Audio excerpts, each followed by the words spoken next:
Ako po munang tawagin ang aking mga kasamahan sa Sparkle to please join me here on stage. Because aside from celebrating po, actually, this moment is also very meaningful po para sa amin.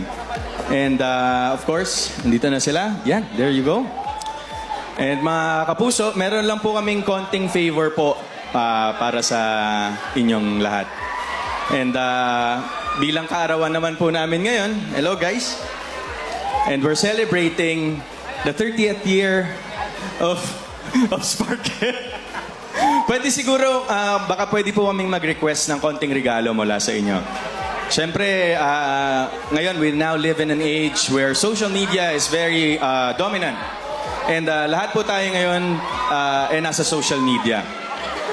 Siguro po, karamihan sa atin, siyempre, since it's a very free platform, even to mga batang to ngayon, nasa social media na to. Nakaka-experience po tayo ng hate or ng bashing. At minsan po tayo ay siyempre nababatikos at nasasabihan ng hindi maganda ng mga netizens. Siyempre, even we here on Sparkle, we also experience the same thing.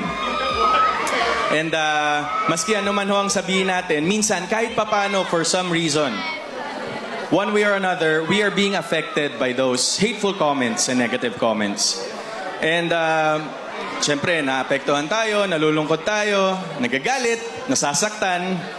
And syempre, our mental health is being compromised. So damay-damay na siya. Kaya, eto po, isang proyekto ang nais po naming simulan dito sa Sparkle family namin. Hindi lang para sa amin, kundi para sa ating lahat. At, syempre, para sa kabutihan. Sparkle is very proud to present Click Kindness. There you go. Ewan ko po kung nakikita natin sa ating likod, ang ating So this advocacy and this movement is headed on to spreading goodness, positivity, compassion, and kindness online. Siyempre, madali naman tayo po, naturingan tayo mga Pilipino, nakakapagpakita tayo ng magagandang mga katangian natin sa tunay na mundo. Siyempre, gamitin rin natin to online because our reach online combined is very powerful. Lahat ng posts natin ay dapat nagbibigay inspirasyon. Hindi po nagbibigay ng hateful feedback, hindi nangaaway, at kung hindi nagbibigay po ng pagmamahal and love. Kindness goes a long way, and it starts with all of us here. With you, with me, and of course, sa ating pong nandito lahat, at syempre sa lahat ng nanonood sa atin online. So, may we request everyone, of course, yung iba sa inyo, nakalabas na yung mga cellphone. And of course, all together po, maybe we can encourage everyone here to post at this moment, to post something really nice, post something kind, and send it to whoever you want. Siguro sa iniidolo nyo pong artista, to your family, to your friends, and your loved one. Sama mo na, pati yung mga bashers mo, pwede rin yan. And of course, don't forget to use the hashtag #ClickKindness as a hashtag. At kung ready na po tayong lahat, syempre, sabay-sabay na natin yan i-post. Okay? Okay ba yun, guys? Alright. So, ready na ba ang lahat, everybody? Madali na. Post anything that comes to your head. Something nice, something inspirational, something na pagmumula ng good vibes ng kung sino man ang pagpapadalahan nyo. Kindly press post in 3, 2, 1. There you go, and that's Click Kindness. And it starts with you. Kaya maraming salamat po sa lahat ng nandito ngayong gabi, sa mga nanonood sa amin online. Thank you all so much for your kindness. Hello Kathden fans! Kathden parehong nasa labas ng bahay nila kagabi mga kasombreros. Yan at marami pang items no, sa ating vlog na ito. Unahin ko ito mga kasombreros. So, si Ma'am Catherine at saka Sir Alden, no? Alam natin ay parehong nasa labas ng bahay kagabi because si Sir Alden po ay umattend at saka kumanta at saka naging part. Actually, siya yung naging naging leader, naging head mga kasombreros ng celebration ng Sparkle 30 kagabi mga kasombreros. So, kumanta siya dito of course, no? And then parang ano siya, parang siya yung namuno talaga sa sa Sparkle team mga kasembreros. So yung kanyang kanta dito ay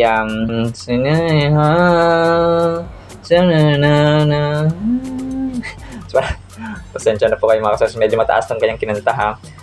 So ang kanyang outfit dito ay naka denim jacket siya, tapos naka brown slacks mga kasembreros, or parang corduroy mga kasembreros, no? And then, so hindi na pa si Sir Alden dito. Tapos, ay si Ma'am Catherine naman, ay umattend sila, no? Unang-una pa lang, ay bumisita si Ma'am Catherine mga kasembreros sa CAD Clinic, no? Center for Advanced Dentistry mga kasembreros. So, which is naka-black na stripes at saka naka-itim naman ang outfit ni Phenomenal Box Office Cinema Queen. Tapos naka-glasses siya mga kasembreros. Tapos tumuloy sila sa pagsuporta ng panonood mga kasembreros ng Meet, Greet and Buy mga kasembreros, no? Na pelikula na bagong pelikula nina Bel Mariano, nina Piolo Pascual, no? Nila Joshua Garcia, JT Labajo, and of course Diamond Star, Maricel Soriano. So baka nagpa-black screening, no?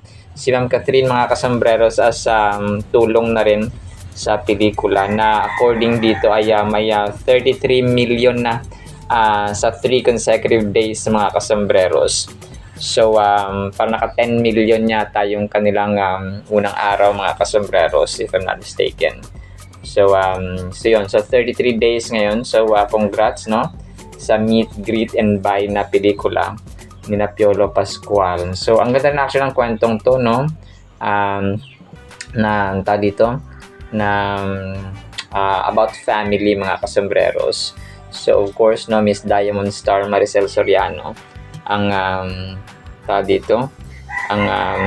isa sa pinaka-leader mga kasembreros sa cast, si Ma'am Maricel Soriano. So congrats, no. So yun, nagulat ako dito kasi actually buong family, no, ni Kath mga kasembreros ang andito. Ang ate niya, si Mami Min, si Papa Ted, no, sila Lexine mga kasembreros, at saka si ate niya Kay at Tin mga kasembreros. So yun, so talagang suporta rin si Ma'am Catherine mga kasembreros, no, kasi ganun siya kabait, and ganun man talagang ginagawa ng mga tao ngayon sa showbiz, no, especially kapag kasamahan nila sa trabaho. Si Piolo Pascual, talagang close na close ito. Si Bel Mariano, no, talagang best friend din sila ni Kath mga kasembreros.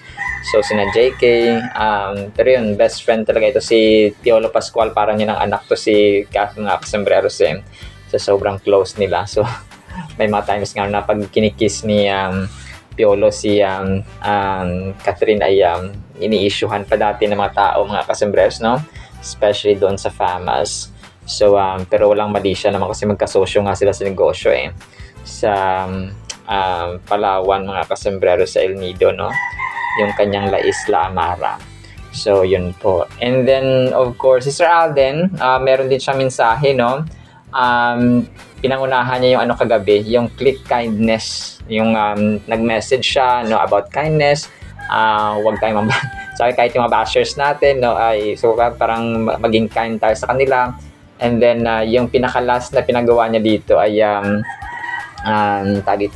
pinakuha niya ng cellphone, tapos parang nag-share sila ng hashtag na click kindness mga kasembreros, na anything kind, mag-share sila, mag-post mga kasembreros sa kanilang social media account. So yun yung parang last na pinagawa ni Sir Alden sa mga tao, mga kasembreros na andun sa stadium or sa SM mga kasembreros, sa amphitheater ito.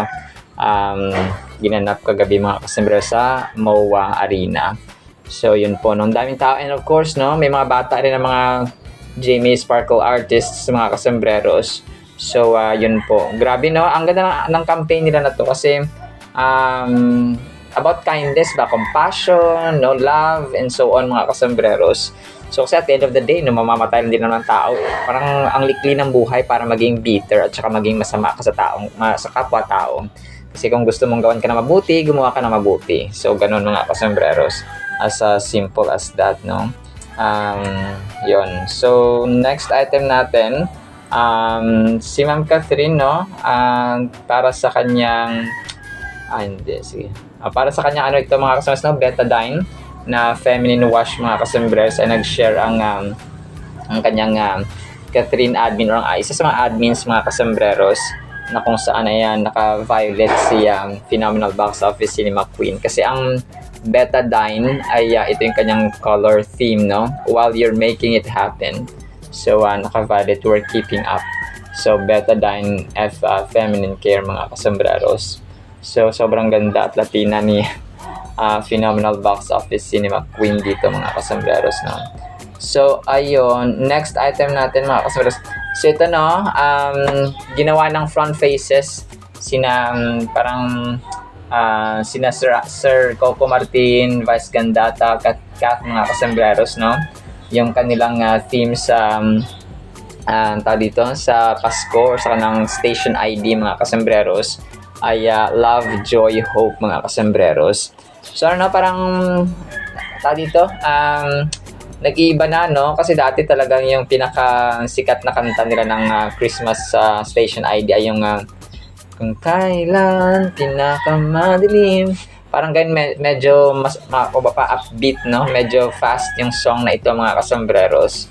So, parang hinahanap na natin yung ganong mga dito, pag-compose ng kanta sa Christmas Station ID mga kasambreros. So which is maganda naman, no, yung mensahe mga kasambreros. Pero parang hindi ko alam kung kasi nag-evolve na rin talaga no, yung way ng pagkanta, ng pag-set up and so on mga kasambreros. Talaga yun yung pinakasikat siguro na kanta ng Christmas Station ID ng ABS-CBN mga kasambreros, no. Bawat taon merong dito Christmas Station ID, pero yun talaga yung pinakatumatak sa mga tao. Ang nagsindi nitong ilaw, wala sina Casey Concepcion pa dati, no, nanak ni Ma'am Sharon, yung mga nandoon mga kasambreros na matagal na 2006 ba yun, parang ganun mga kasambreros, no. So yun po, no, if I'm not mistaken. And then ito, so next item natin. So na-recall, no, ng isang Kathleen admin mga kasambreros, yung about kay Ma'am Catherine tsaka kay Ma'am Jessica Soho, na kung natinanong siya ni Ma'am Jessica Soho dito na kung may take two sa totoong buhay, ano yun para sa'yo? Sabi ni Ma'am Catherine, none, I wouldn't change a thing po. Sabi ni Ma'am Jessica, so even heartaches? Sabi ni Ma'am Catherine, no, because I felt like lahat po na nangyari ngayon and noon, kung hindi yun nangyari, baka ibang Catherine yung humarap sa inyo ngayon. Lahat ng failures, lahat ng victories, lahat ng sadness and happiness, kailangan ko yun ma-experience to be this Catherine now. So tama, no? Grabe si Catherine mga kasos. Kasi magbe-base kung ano yung pananaw mo ngayon sa kung anong naranasan mo mga kasos. Kung mari, masaya ka lang dati, wala kang experience na pain or heartaches. So, yun yung magiging statement mo or kalagayan mo ngayon. Pero kung nakaranas ka naman ng heartaches or failures and tragedies, so iba na naman yung approach mo. Parang ganun siya mga kasambreros ba? So, kunwari, ako, no, dito nakaranas ako na-diagnose ako ng acid reflux. So, kung hindi ko na-experience yun, yung lifestyle ko sa pagkain ngayon ay ganun pa rin dati. So, parang ganun ba na mga kaso. So, yung mga bawal dati, yung hindi bawal dati, hindi ko kinakain kasi bawal na siya mga kasambreros, na mga maasin, mga kape, no? So ganun mga kasambreros. So parang ganun din sa buhay, no? Grabe, talagang na-recall lang ito ng isang Catherine or Kathleen admin mga kasambreros. So sobrang lalim ng wisdom din yung Catherine, kung kaya si Sir Alden at saka siya ay talagang tandem at saka magka-level talaga when it comes sa when it comes sa wisdom mga kasambreros, eloquence, no, kasi mga good speakers sila mga kasambreros ng Sir Alden at saka si Ma'am Catherine. So pareho na silang si Ma'am Catherine ginagawa rin siyang front face sa ABS-CBN, si Sir Alden din ganun, no. So talagang pareho sila na match mga kasambreros ang Kath din, kung kaya sila lang talaga ang nararapat sa isa't isa. So talagang tayo na yung nagdesisyon mga kasambreros. So yun na siya sa ating Kathleen items, no? Pero sana po ay pakinggan natin ang Word of God. Today is 11 or November 16, 2025, Sunday na po. No, blessed Sunday po sa bawat isa ha. Pero kaka-brown out lang, baka hindi ko ito ma-upload agad, pero sana po ay pakinggan po natin ang napakandang salita po ng Panginoon. Para po sa ating Word of God is sobrang power po nito mga kasombrero sa ang title natin, Kahit Anak Siya, referring to Jesus Christ. Hebrews 5 verses 8 to 9, though he was a son, Jesus Christ, yet he, Jesus Christ, learned obedience by the things which he suffered, si Jesus Christ, and having been perfected, he became the author of eternal salvation to all who obey Him, Jesus Christ, mga kasembreros. Grabe no? Ang daming lessons na pwede nating matutunan dito mga kasembreros. Unang-una sa lahat talaga dito, yung obedience and humility. Okay? Yung pagpapakumbaba ng loob, ibinaba niya ang kanyang sarili mga kasembreros dito sa lupa, sa tao, at unang-una sa Diyos Ama mga kasembreros. Ang isang CEO o isang napakayamang pamilya, kunwari may anak siya, hindi yan papayag na maging katulong, di ba? At saka alipustain ng ibang tao, or maging kasambahay, or maging ikaw ay isang anak ng isang multi-billionaire na tao. Tapos magiging farmer ka, ikaw yung magiging taga-tanim ng palay. Baka hindi natin gugustuhin na gano'n na ibaba yung ating sarili because anak tayo ng milyonaryo, anak tayo ng bilyonaryo, anak tayo ng isang kilalang tao, for example, sa ating society. So, bihirang mga kasembreros ang mga ganong uri ng ugali na yung anak nila ay magtatrabaho ng kagaya sa mga pinakamababang uri or mababang uri ng trabaho sa lipunan. Which are, yung mga works na ito, yung mga jobs na ito ay mahalaga, no? I'm not saying na dinadown ko sila, pero mahalaga mga kasama sa ating society. Kasi for example, pag walang farmers, o sino magtatanim, pag walang market vendor, sino magtitinda, sinong gigising sa umaga para magtinda ng mga ingredients, no? Ng mga groceries, for example, pag walang mga sales boy, sales girl, no? Sino mag-assist, sino magiging tutulong sa mga customers and so on mga kasembreros. So these jobs, no, minamaliit ng society, but they're all important, okay? Meron lang talagang level of value mga kasembreros, pero sa harapan ng Panginoon, lahat ng trabaho, lahat tayo po mga kasembreros ay equal, no? Pare-pareho. But si Lord Jesus Christ, ibang usapan ito mga kasembreros because He's the Son of the living God. Pagmamayari nila itong mundong ito, pagmamayari nila ang universe, pagmamayari nila ang heaven, pagmamayari nila lahat mga kasembreros. But still, okay, binaba niya ang kanyang sarili sa kung paano natutunan niyang mag-obey, no? At talagang nasa nature na yan ng mga kasembreros by the things which He suffered. Okay, alam natin yung yung hirap, yung dinanas na sakripisyo ng ating Panginoon mga kasembreros sa Diyos sa krus ng Kalbaryo. So alam natin, no? Kasi kung ikaw, alam mo yung dadanasin mong hirap, hindi ka na magpapatuloy. Kasi di ba kung ikaw ay may-ari ng mundong ito, ikaw ang may-ari ng lahat ng planeta, ikaw hindi mo kailangan ng pera because you owned everything. Kasi di ba, silang may likha, no? Silang creators mga kasembreros ng God the Father. Tapos, alam mo yung dadanasin mo, pwede mong sabihin na, sige, pabayaan na natin yung tao kasi sobrang hirap palang dadanasin ko sa krus ng Kalbaryo. Alam nila mga kasembreros, alam ni Jesus Christ, ang Passion of the Christ na movie na pinapalabas natin mga kasembreros na napapanood natin tuwing Semana Santa, for example, ay alam ni Jesus Christ yung hirap, yung sakripisyo, yung shedding of the blood na kanyang gagawin sa krus ng Kalbaryo bago pa niya i-act out. Kasi kapag ikaw ang movie director, ikaw ang producer, alam mo yung kung paano gagawin ng gagawing eksena ng iyong actors, mga kasembreros and actresses. So ganun ang nangyari, no? Alam ni Lord Jesus Christ yung kanyang pighati, yung kanyang agony, no? Yung kanyang sorrow, nadadanasin yung pain, yung sakit na physical, spiritual, emotional, mga kasembreros na kanyang dadanasin. Kasi hindi lang siya sa emotional, maging sa physical, lalong-lalo na mga kasembreros. Minsan hindi ko talaga matiis na tingnan mga kasembreros at panoorin yung buong Passion of the Christ, lalo-lalo na yung hinahampas siya, natutumba siya, tinutulungan sa ni Simeon sa pagbuhat ng krus and so on mga kasembreros. Talagang hindi ko kayang maatim, no? Kasi nga sa sobrang parang grabing bloody, grabing grabe nga, intense, no? Yun, very intense mga kasembreros ng eksenang iyon. So, dahil sa kanyang pag-ibig sa sangkatauhan mga kasembreros ay ginawa niya kahit alam niya yung kanyang sakripisyo, no? Yung lalim, yung sakit mga kasembreros na kanyang dadanasin sa krus ng Kalbaryo at sa kamay ng mga Romano.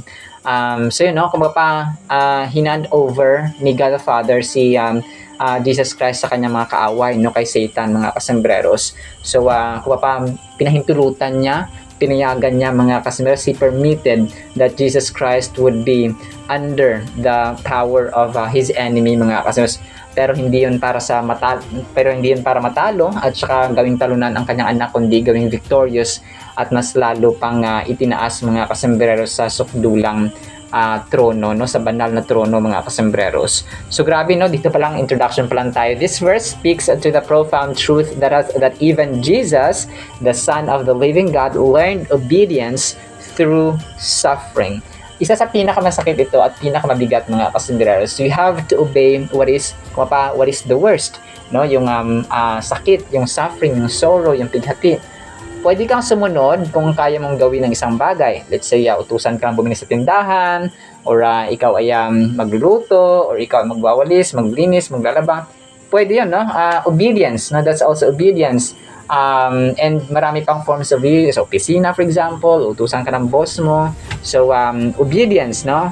Pero, obedience to the point of death, no? And dying on the cross, ay ibang klase ito mga kasembreros. So, kaya, ang ano dito ay kahit anak siya, no, ito yung sabi dito na pambungad ni Apostol Paul mga kasembreros, or Apostol Pablo, pambungad niya dito, though he was a son, yet he learned obedience by the things which he suffered. Grabe, no? Kung ako to, anak ka na ng Diyos, parang hindi na siya disturbo, no? Kung nare-realize lang ng mga tao kung gaano ka lalim, gaano kataas, no, gaano kalawak, gaano kahaba ang pag-ibig ng Diyos sa tao, talagang sabihin mo na hindi ko tatapusin ang araw na ito without without swimming in the Bible mga kasembreros, because ang Bible po ay swimming pool, no, ng promises ng Panginoon mga kasembreros. Lulutang ka sa pag-ibig, malulunod ka pa sa pag-ibig ng Diyos mga kasembreros. Ganun po katindi ang pag-ibig, ang awa, ang grasya, ang habag at pagpapatawad ng ating Panginoon sa atin. And yet, people are so busy. Pero kung na-realize natin ito, siguro talagang kagaya namin ay hindi matatapos ang araw na hindi na nanalangin. Every single meal ay talaga bawat kain, no, pasasalamat, no, tsaka most especially, no, yung araw-araw nating salita mga kasembreros, which is nagiging buhay na natin mga kasembreros. Kung nating hayaan ng isang araw na matapos na hindi tayo nagpapakain ng ating kaluluwa ng salita ng Panginoon mga kasembreros. Sabi dito, it shows us that suffering can be a tool for growth and transformation even for the holiest of beings. Kasi holiest, no, pinakabanal mga kasembreros, si Lord Jesus Christ. So wala siyang bahid ng dumi, mancha. He was really the purest of all the pure, no? Dalisay sa lahat ng dalisay, puro sa lahat ng puro, wala siyang bahid ng mancha ng dumi kahit na isang microscopic na stain or mancha mga kasembreros. Jesus was able to embody and teach obedience to God's will in the most complete way possible by fully experiencing and embracing suffering. Talagang niyakap ng Diyos, no, niyakap ni God the Father mga kasembreros ang ang suffering. Hindi lang niya yung experience na yon, it's hindi lang siya experience na dinaanan lang, you know. Talagang niyakap niya ang krus, binuhat niya, and then he was crucified then sa krus na kanyang binuhat. The worst of all, the worst way of punishment mga kasembreros ng isang kriminal sa Rome at that time, no, sa mga mga Romano mga kasembreros. This depth of understanding and obedience is what allows him to be the source of eternal salvation for all who choose to follow and obey him. So yung obedience na ito yung nagturo din sa atin, no, na sumunod sa kanya, sunod sa kanyang yapak, and maging author, no, siya po kasi ang author, ang may akda at saka kapapadaan patungo sa kaligtasan, salvation ng mga taong sumusunod sa kanya na nanampalataya mga kasama. So, isipin natin at saka i-understand natin, hindi po lahat mariligtas mga kasembreros. Only those who obey and do His will and have faith mga kasembreros, pananampalataya sa Diyos mga kasembreros at kay Lord Jesus Christ. So sa final thought natin, so when we face our own suffering challenges, we can take comfort in knowing that Jesus himself walked this path before us. We can find solace in the fact that our suffering can have a purpose and lead us to a greater obedience and understanding of God's will. So isipin natin na yung sufferings natin, yung ating mga trials, mga problema ngayon ay maaring maging daan yan patungo sa pag-alam pa, pagka-discover pa natin sa kalooban ng Panginoon at pangako ng Panginoon para sa atin na mga nananampalataya at sumusunod sa Kanya. Ang ganda, no? Ang ganda ng verse na ito. Actually, mahaba pa siya mga kasembreros, no? Pero gustuin ko man ay baka mabagod na kayo sa pakikinig.